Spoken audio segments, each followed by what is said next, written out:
What if I told you that I knew who was going to win the college football playoffs? And more than that, I'm going to tell you why on this edition of the How About That Dogs Cast. It's that time of year. The college football playoffs are here. The entire college football landscape these days is wrapped around this month, this series of games. Everything that we do in the offseason and our conversations revolves around, do you think we'll make the playoffs and who's going to win it?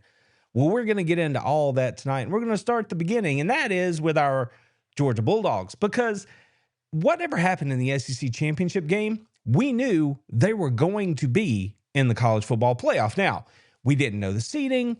We didn't know who might get jostled around the Dogs, right? We didn't know who the opening round opponent was going to be. We knew they were going to be in.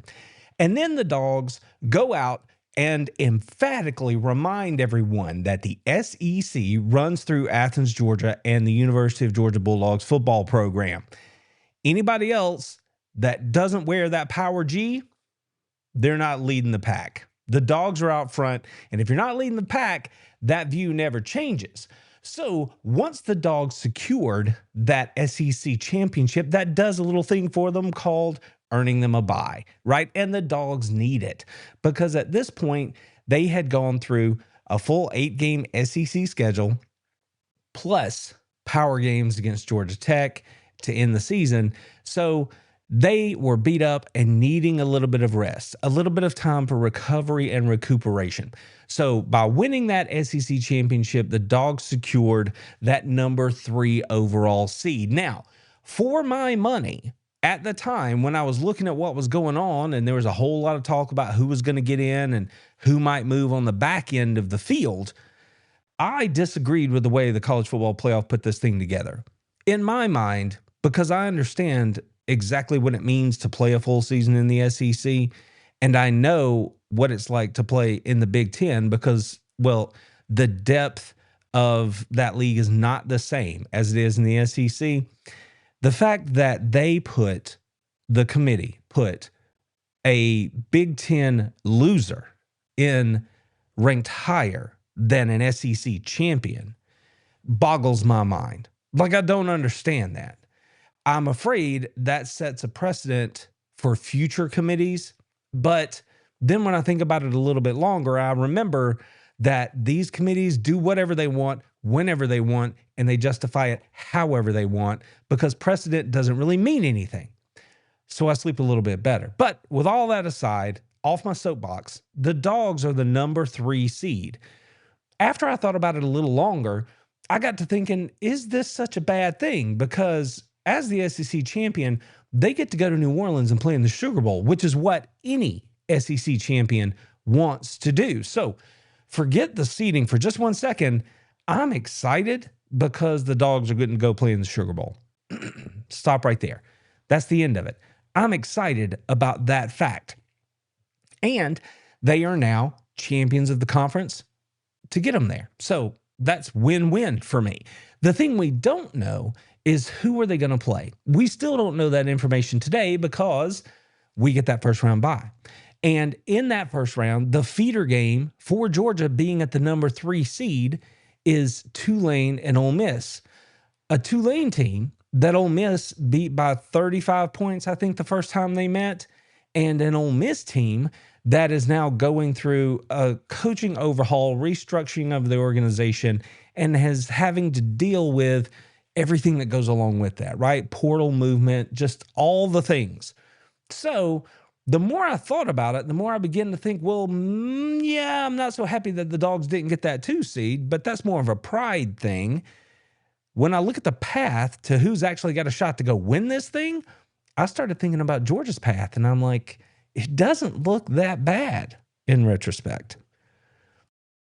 Now, the 4 coaches that have earned seeds here, Texas Tech, Ohio State, Indiana, and our Georgia Bulldogs, they know what it means. They understand the value of earning that seeding.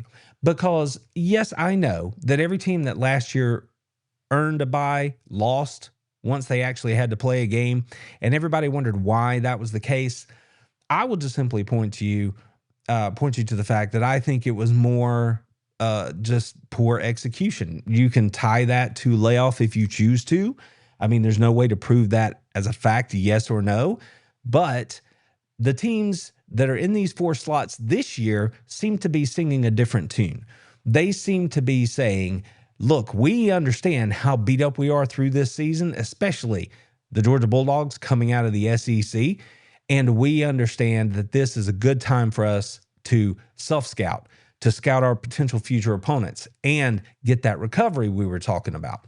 So we know who the 4 top seeds are, right? You have Indiana at number 1, Ohio State sitting there at number 2 as the Big Ten loser, the Georgia Bulldogs at number 3 as your SEC champion, and the Texas Tech Red Raiders at number 4 as the Big 12 champion. Now, none of those teams are going to play until at least December 31st, right?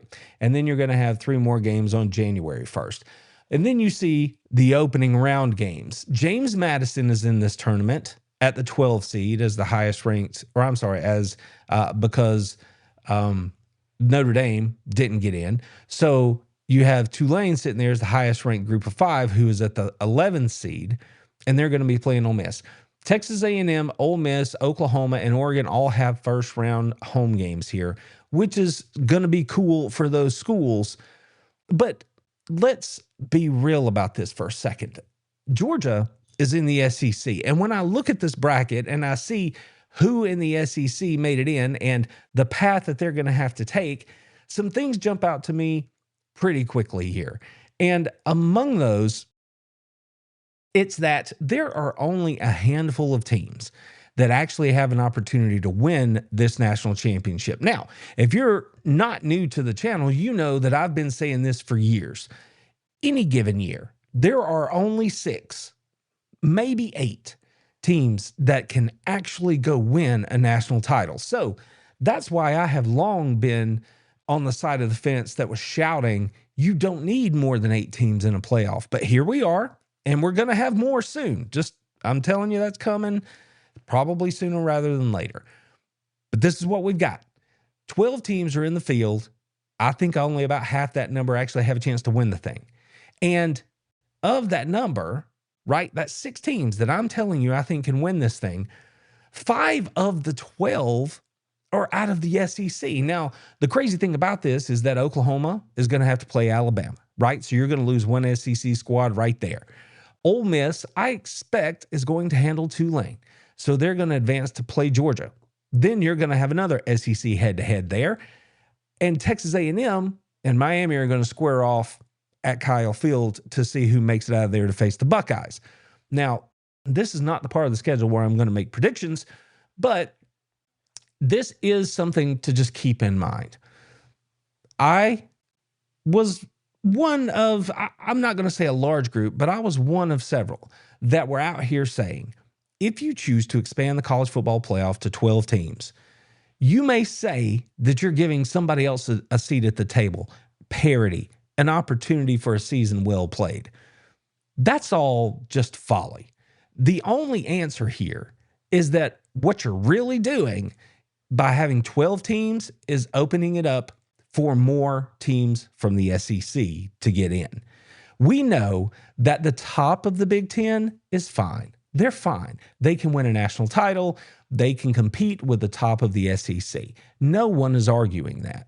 But once you get past the top, say, 3 teams, maybe 4, in a really good year, the rest of the league is pretty much dog water, okay? Rutgers or Purdue are not going to step up in week 11 or 12 and shock the world by beating Michigan or by beating Ohio State or Indiana.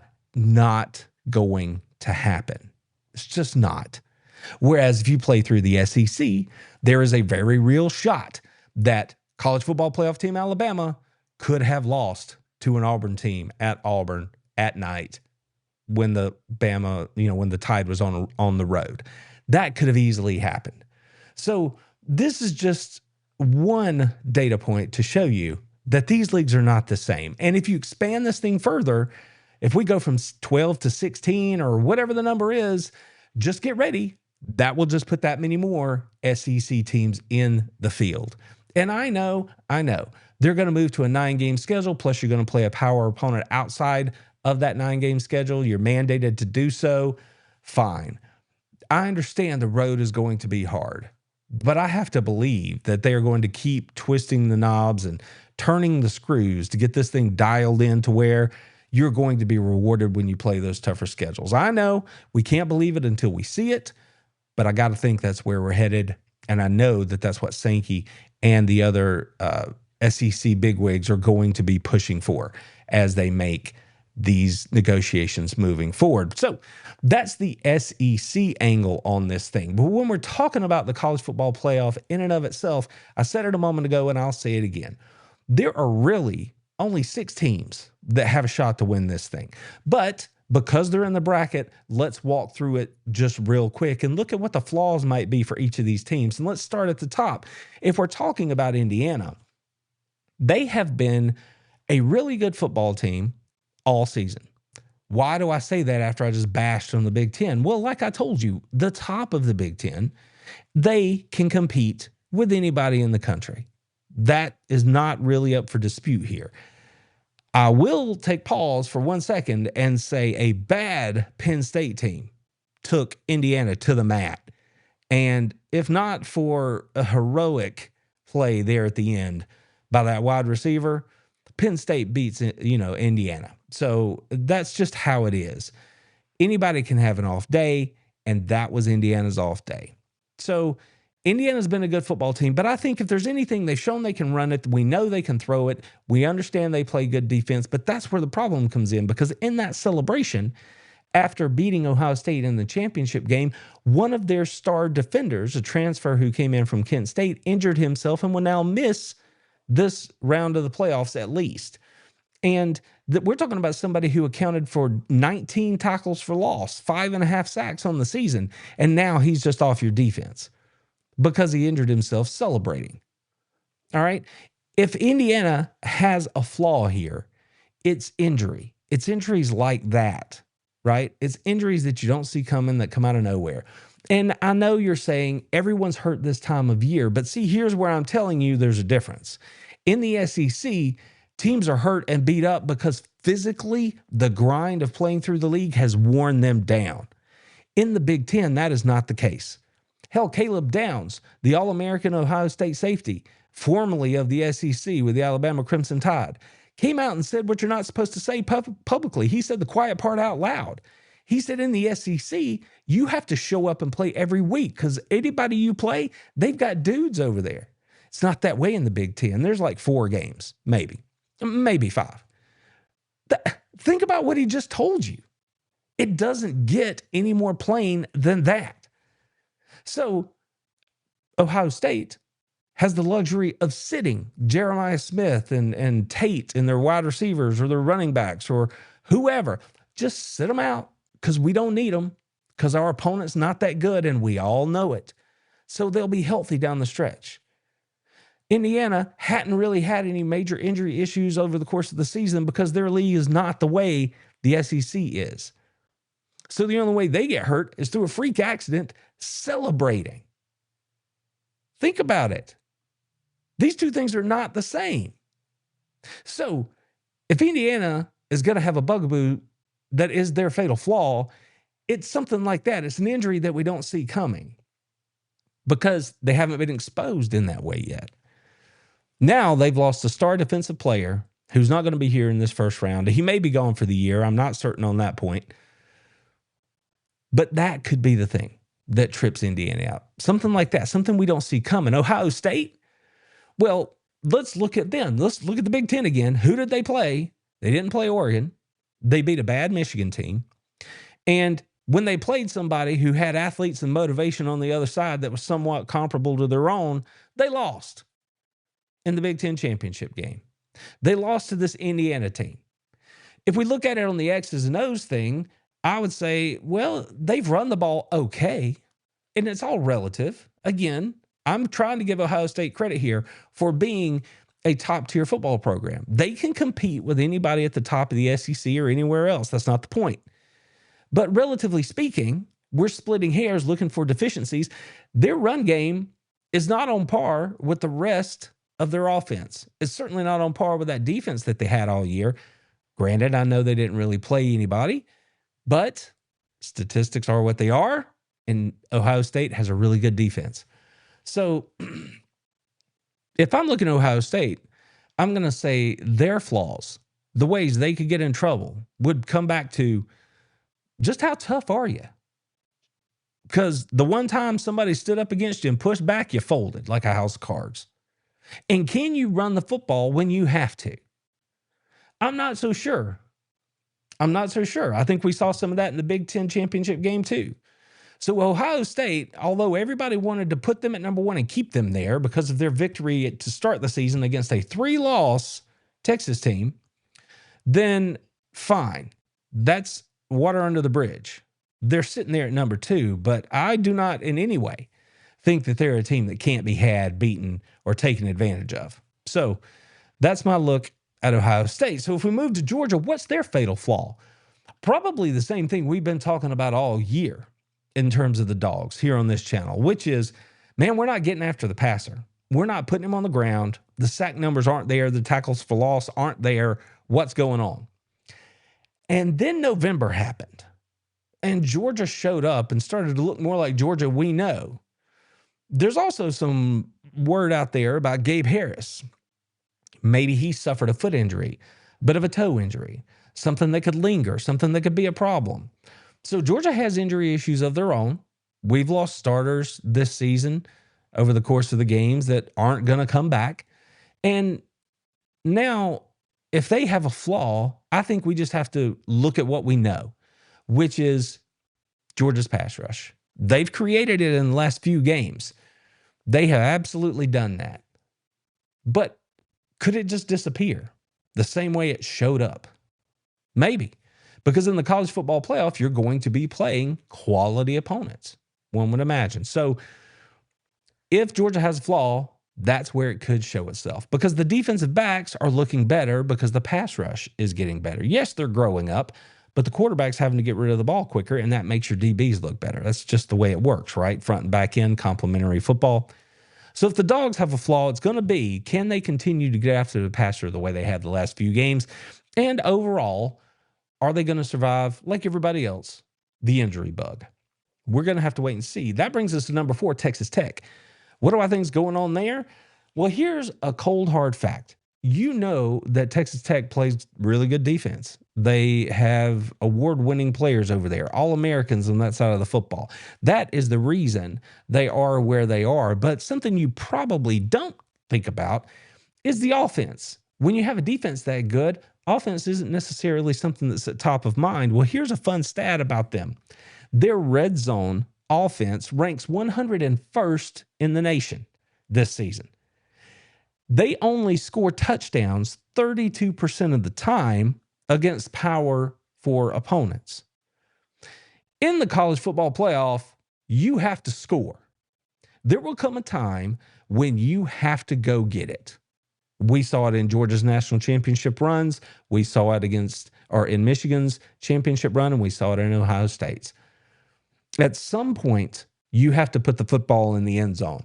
And apparently, Texas Tech, against that Big 12 schedule, isn't really good at that.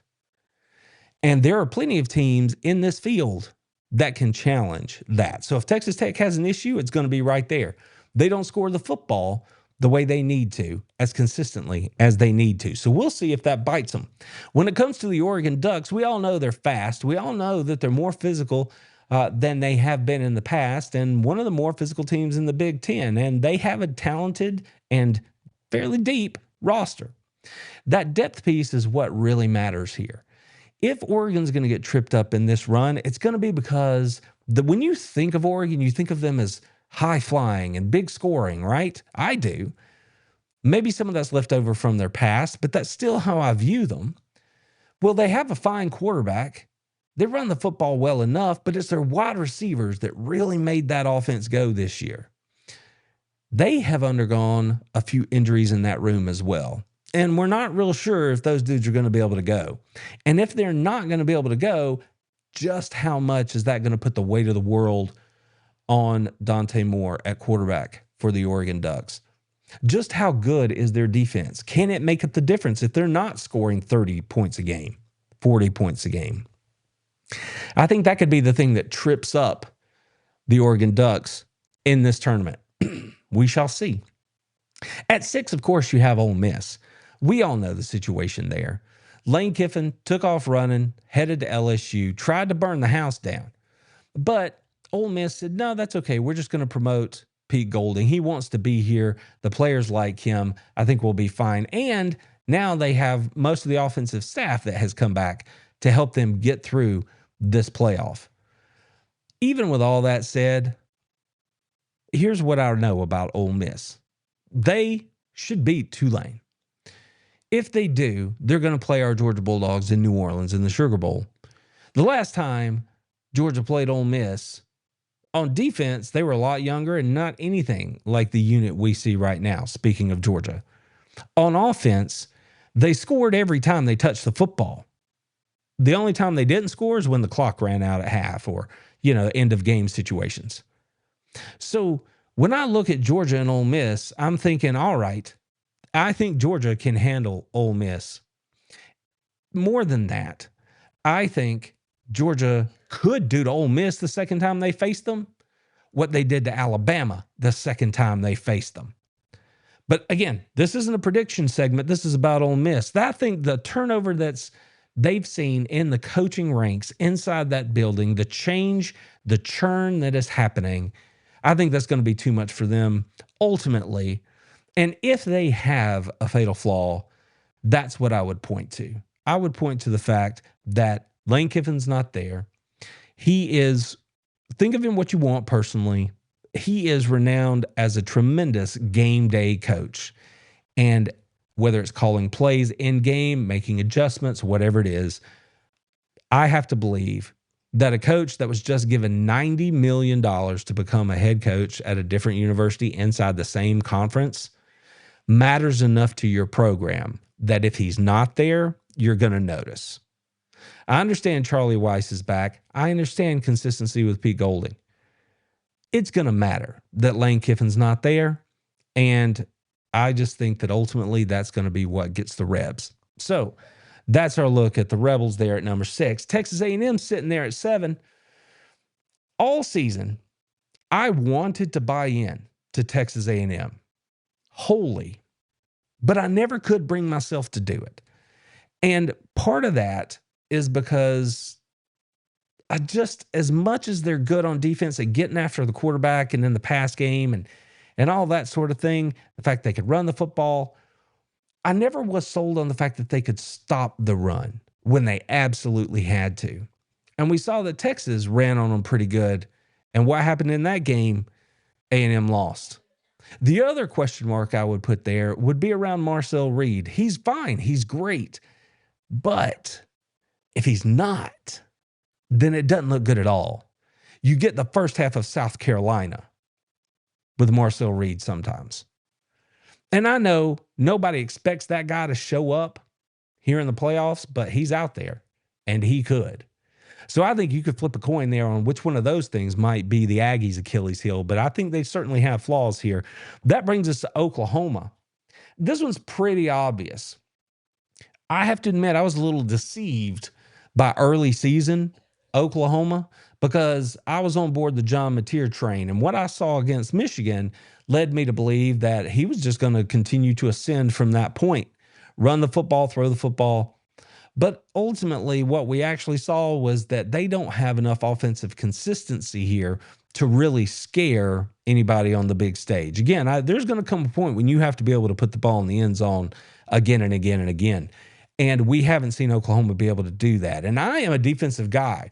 I love great defense. I love what I see from that Oklahoma defense. They are salty and they're getting healthy. And that defense is going to carry them a long way. As far as they go in this tournament, it's going to be because of that defensive side of the football. But at the end of the day, I just don't think they have enough consistency on offense to be a real threat here. So I think that's going to be a problem. And that brings us to Alabama. Now, Alabama's played Oklahoma. They're going to play here on Friday night in the first game of the college football playoff. There are a couple of things here. One, I'm not sure about Alabama's health. And I'm talking everywhere.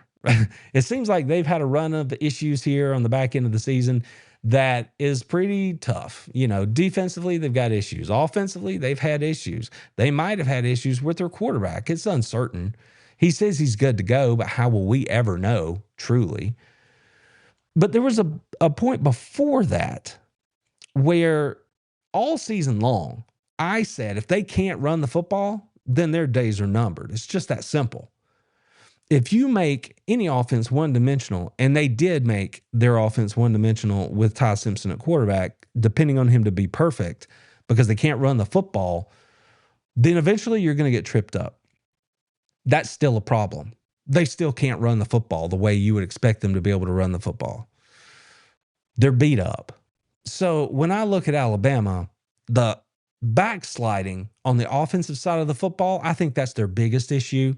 And a lot of that is just going to contribute to the fact that they already have issues in the run game. So that paired with their health would be what I would say could be their downfall here in the tournament. Don't know if it's week 1, but I just think that's ultimately what's going to keep them from getting back to the big game. When we talk about Miami at 10, Carson Beck, and this is not Carson Beck hate. This is reality. In 2024, we saw Carson Beck throw 12 interceptions in a 3-game period. This season, he's only thrown 10, but they come in bunches. So if he's not right, he is a turnover machine, kind of like Marcel Reed can be. So if Miami fails to win it all this year, Carson Beck has probably not had his best game. When he's on, he's great. But I just don't know when that bugaboo is going to show up and the ball is going to start going to the other team. So the Canes, I think, are flawed in enough ways that it will be fatal, and I don't think they are actually going to win this thing. At 11, you have Tulane. Now, I don't want to be disrespectful here at all. I respect the game of college football too much for that. But the facts are what they are. Tulane has no shot to win this game or this tournament. Neither does James Madison. So I'm not going to spend too long talking about this here. The 50th scoring defense belongs to Tulane. This Tulane defense is 50th in scoring defense in the country. They are not going to be able to stop the Ole Miss Rebels when they play. So there's an early lean on my pick for that one. And I just don't think they should be in this tournament. This is not participation trophies. This is about who can win the thing. Tulane can't go win it. Their quarterback might be going to Florida. He might be a really good head coach. He might be a really good fit for the Gators. But this is not what this is supposed to be about. The 12 best teams should be in. Automatic bids should be gone. And I don't care which conference you're in if you're in that top 12. If you're in the top 12, that's it. If you're not, so long. Had a great season. Go enjoy your bowl game. Tulane and James Madison should not be in this tournament, but they are. The reason James Madison's not going to win this thing, aside from the fact that they simply can't compete with athletes, it's the fact that they're simply out of their league. They have played nobody this year of consequence. No one that's going to compare to really any of the other teams in the top 10 here and what they have played. But there they sit at 12.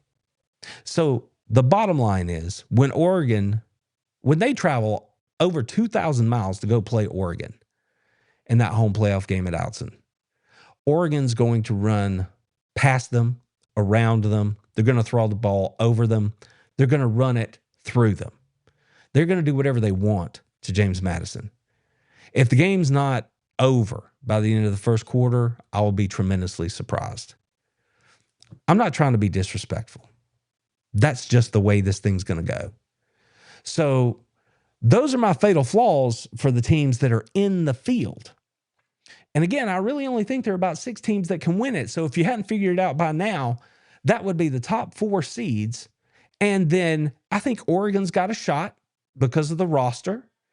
And I think that Texas A&M, if they don't implode, could do enough offensively to cover up any shortcomings they might have on the defensive side of the football. Because, yeah, they have issues against the run, but it's not like they can't run the ball.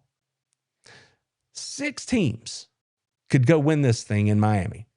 Now the question is who's actually going to get it done.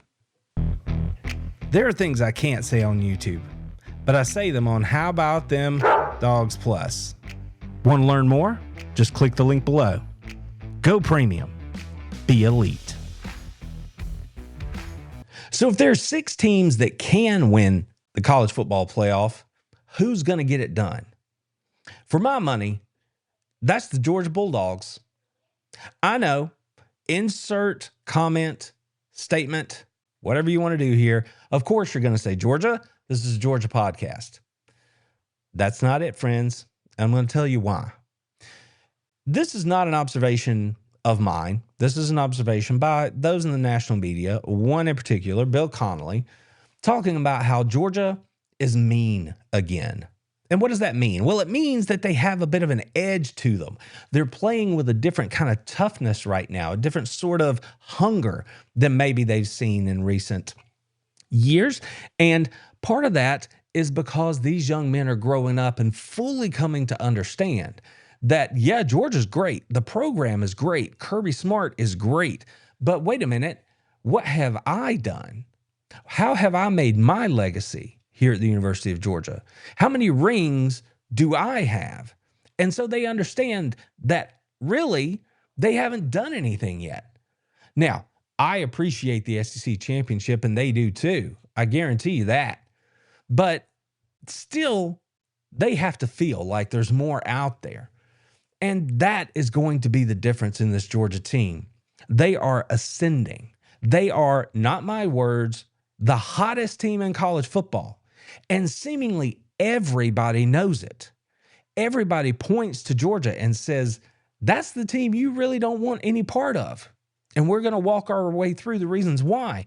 And I'm going to start with the fact that Kirby Smart and everybody on his staff in this offseason said, by God, here's what's about to happen. In 2024, we didn't run the football. We didn't stop the run, and that's going to change. Now, he didn't know exactly how that was going to change. He didn't know exactly when that was going to change, but he knew that they had put in the work, they had a plan, the players had worked hard, and it was going to be different. And now we sit here at the end of the year where the Dogs have averaged for the majority of the season over 200 yards rushing. And that defense that we talked about back at the first part of the year, they are in the top 5 against the run in the country. Friends, in case you didn't know, that is the rarefied air of the 21 and 22 defenses. Okay? There's no Jordan Davis on this team. There's no list of first-round draft picks that are going to be taken this spring coming off of this defensive unit. And yet here they are, and that's because of hard work, dedication, mindset, and attitude. Attitude. You've heard me say it again and again. Stopping the run and running the football is about want to. Yes, technique matters, but at the end of the day, you have to decide, I'm going to move this person that's across from me. That is going to happen more times than not over the course of this 4-quarter game. And you have to have backs that intend to run the football. They fall forward. They run with attitude. And if you haven't been paying attention, that's exactly what I told you it would take to win the SEC. And what did we see? Nate Frazier hammering folks, falling forward, trucking defenders repeatedly. His numbers weren't gigantic, but when Georgia had to run the football, they ran it. When Georgia had to stop the run, they did. -3 yards for the Alabama Crimson Tide in the SEC championship game. I can't believe I'm saying that. Not because it's Alabama. It could be Old Dominion. It wouldn't matter. Negative yards rushing, that still makes my jaw drop. Makes me pause. In case you weren't listening, people are talking about Georgia, and in particular, Nate Frazier, a certain kind of way. And I realized this week that it caught up to me, like it snuck up on me. Like I didn't know it was coming. But people are talking about Nate Frazier in a way that I don't recall people talking about a Georgia football running back in recent years. Maybe Todd Gurley, maybe. What they're saying is that they're throwing around words that get used a lot, like Nate Frazier's a beast or some other variant of that word. But what they're saying is Nate Frazier is just doing what he's doing. Like he's a monster. He is running over people. He is running through people. And I was thinking, I'm like, is that what Nate's doing? Why do I not view him that way? And the more I thought about it, I'm like, maybe I'm just too close to it, right? Maybe that's why I don't see it that way. But other people, when they look at the feature back, when they look at the Georgia run game as a whole, they have to assign a face to it. And the face that they've assigned to it is Nate Frazier and the way he is running the football. What do I mean? That bit about running through defenders, about running with attitude and purpose and intent and falling forward. That's what they're talking about. And they're putting Nate's face on the running back room as the Georgia run game. And that's fair because Nate's doing all those things, but he's not the only one. Gunnar Stockton runs that way. Chauncey Bowens runs that way. That's just the personality and the attitude and the mentality that this group has come to the run game with here in 2025. That doesn't go away. It doesn't show up overnight. You don't automatically get it. That's the reason the 2024 team couldn't flip a switch and run the football that way. That's the reason the 2025 Alabama team can't flip a switch and run the football that way, because it started way back in the spring when Kirby was talking about it. We will run the football and we will stop the run. Everybody in that building said it. The players said it. All the assistant coaches said it. You don't run out in front of microphones and say that over and over and over unless you are pretty doggone sure you can back it up. That's what Georgia's done. They're not running for 400 yards like the old Nebraska teams used to do, but they're running for about half that, and everybody who's toting that rock for Georgia understands the assignment. Those offensive linemen, they know what's up. They know the offense only goes if they go, and they were signed at Georgia to do what they've been doing this year, which is move other humans against their will. Juan Gaston, I'm looking at you. Dontrell Glover, Bobo, Micah Morris, Freeling, right? That's what they have become. That and defense travel. That's where that saying comes from. Once that's ingrained in who you are, you don't just put it down and leave it. You know that every time you step on the field, that attitude is going to be there with you. You know that you can reach in your back pocket and pull it out and be like, we are about to run the football. That is what is about to happen. And more often than not this year, that's exactly what Georgia has done. And Nate Frazier has become the embodiment of that for the 2025 Georgia Bulldogs. And other people are noticing. And that is one huge reason that I think Georgia has an advantage over most of the field here in this college football playoff. But there's more. There's more. X Factor Z. Zachariah Branch he's done things for Georgia this year that are not statistically outrageous. And I'm pausing because I'm trying to make sure I'm thinking of the right words to say here. It's not like he went out and caught, 120 balls for 1,500 yards. That's not what happened. But that's not at all what they needed Zachariah Branch to do in this offense. But what they're asking him to do, he has done exceedingly well. And because he has done that, it has opened the rest of the offense up so that now he can catch 70 balls and have 800-900 yards, whatever it is, and still be as impactful as a receiver who's just out there playing lesser defenses and racking up 1,200-yard receiving seasons. Maybe more impactful than that receiver, because you can take that dude away. You can try to take Zach Branch away, but there are other weapons on this Georgia Bulldogs team that you have to account for. This is not a one-man team. There are not a lot of him balls being thrown out there. You take Zach Branch away, or you try to, the tight ends are going to eat you up.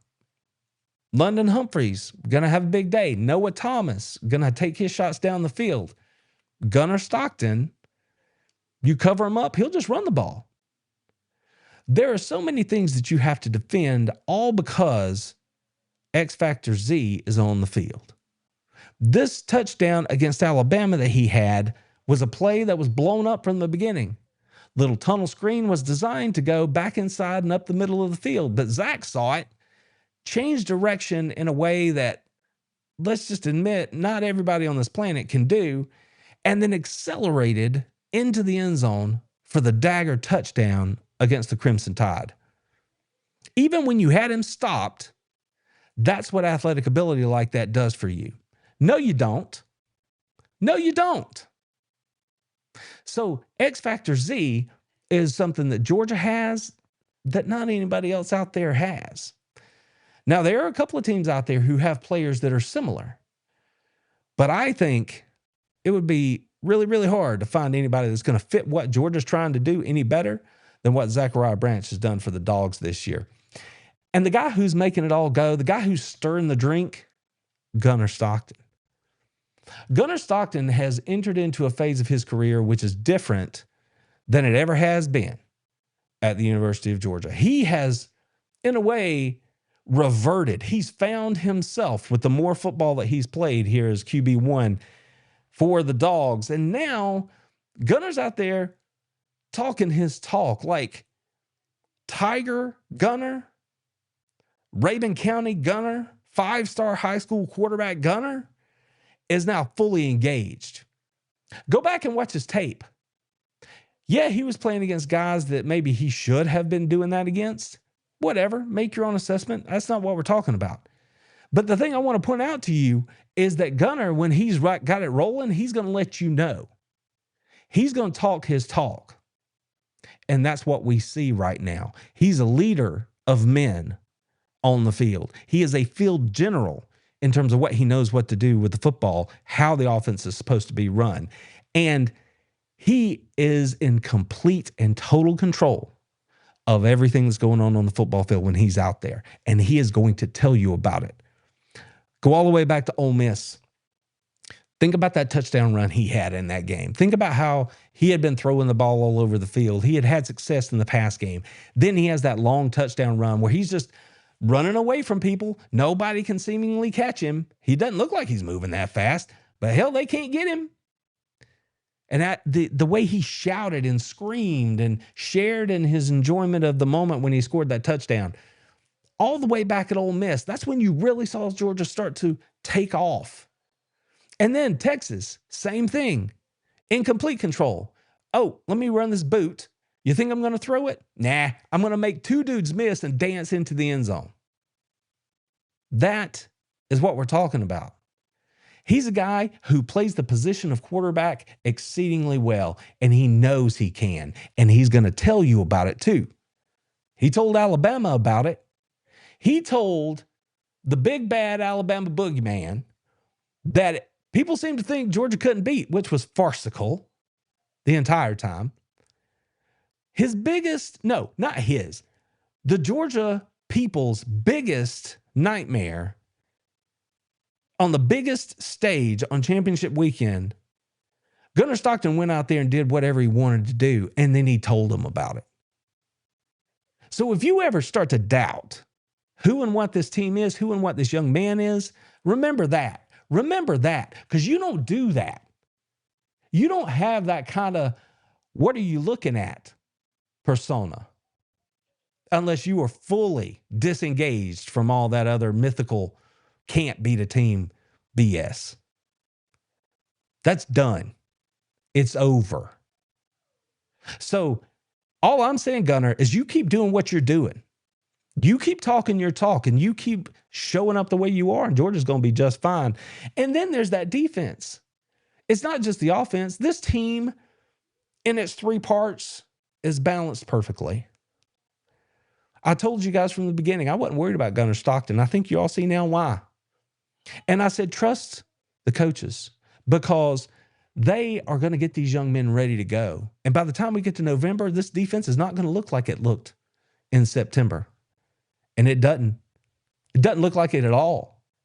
And people are like, why? How? Who did they go get when we weren't looking? Nobody. They've been talented the whole time, and now they just coached them up. And these young men have grown up. And that's what we're seeing on the field. These dogs are hunting. Hunting because they're hungry and they're edgy and they know that they have to go win their own if they're going to get that done. And who's going to lead them? They're All-American at middle linebacker, C.J. Allen. Kirby talked about how the Georgia Tech game mattered to C.J. coming back off of that injury, and it did.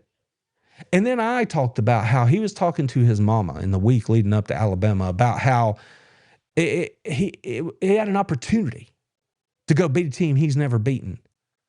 And then he went out there and led them to get that done. And by led them, I don't mean he led them in tackles. I don't mean that he led them, out as a captain. No, I mean, he did all the other stuff, got everybody lined up right, did all the things he was supposed to do, and then still made his own plays. Because he's been there and he knows what's required and he knows how to lead these guys forward. So C.J. Allen and the rest of those Georgia Bulldogs, defense and offense, they're coming. The Georgia Bulldogs are coming. And it's not like they hadn't been here before. They've got the big game experience. They're not going to be intimidated. They're not going to be kowtowed, regardless of who they face in the Sugar Bowl in New Orleans. And if they happen to win that game and the rest of the bracket goes the way we think it might, and they see a big bad Ohio State in the next round, they're not going to care. Because all they've ever done to Ohio State is beat them. That's it. They have been tested again and again over the course of this regular season. And the rest of this field, well, I don't know that they can really say the same. And even if they have been tested, they certainly haven't been tested in the frequency the way the Georgia Bulldogs have. This is old hat. This feels comfortable, like a worn-in leather boot. And they've got a guy in Gunner Stockton who has only ever wanted to be the starting quarterback at the University of Georgia. And now he has found his voice and his game. And he is leading these Georgia Bulldogs into the college football playoff. And Kirby, well, he is no stranger to the confetti. He's been in it more times than you can count. And the fact that he has an opportunity to go get back on it again, get on that stage again and see the confetti come raining down, he's going to lead these young men to get them there. And he knows how to do it. We have to trust in Kirby because that is the proof of concept. We've seen it. We've seen it this year. So be a fan, complain if you like, whatever you want to do, but understand that Kirby Smart knows where this team's going. He's never going to come out and say, we're about to go win the national championship, but he loves this team. He loves this team, and he thinks they can absolutely go get it done. And based on everything I have seen, I think Georgia can absolutely go get it done too. And I'm actually going to go so far as to say that when this trophy, the college football trophy, is hoisted in Miami, I think it's going to be the University of Georgia Bulldogs standing atop the mountain as the national champions here in 2025. The field is set. The Georgia Bulldogs are ready. I've tried to lay out the case why I think that's true. If I'm wrong, let me know. Drop it in the comments. If I'm right, or you think I might be right, give me a go dogs in the comments. I'd appreciate that too. We're all going to have a good time watching these games play out because it's almost here. We're just literally hours away from the beginning of the college football playoff. And I, for one, am super excited to learn who our Dogs are going to play on January 1 in New Orleans in the Sugar Bowl. This is going to be a fun opening week. The games will go how they go. And then we turn our attention to winning that Sugar Bowl and taking our next steps toward what I think is going to be a national championship. Go Dogs! Told them, how about them fucking dogs? That's what I told them.